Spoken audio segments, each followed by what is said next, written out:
గత మ్యాచ్లో చెన్నై జట్టును దాని సొంత గడ్డపైనే ఓడించి మాల్దీవుల్లో పర్యటనకు వెళ్ళొచ్చిన ఆరెంజ్ టీం తాజాగా అహ్మదాబాద్ వేదికగా జరిగిన మ్యాచ్లో గుజరాత్ టైటాన్స్పై ఓడిపోయింది.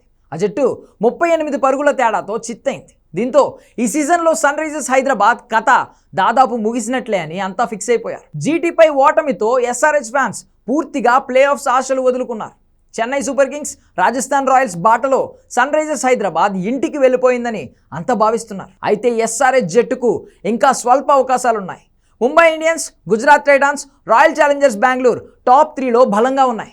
4వ స్థానం కోసం Punjab Kings, Delhi Capitals, Lucknow Super Giants తలపడుతున్నాయి. మరి సన్ రైజర్స్ ఈ రేసులో రావాలంటే ఆ జట్టు ఇప్పటివరకు ఆడిన 10 మ్యాచుల్లో 7 ఓటములతో పాయింట్ల పట్టికలో 6 పాయింట్లతో 9వ స్థానంలో ఉంది. సన్ రైజర్స్ ప్రస్తుతం నెట్ రేట్ -1.192గా ఉంది. అంటే ఇంకా ఆ జట్టు 4 మ్యాచ్లు ఆడాలి.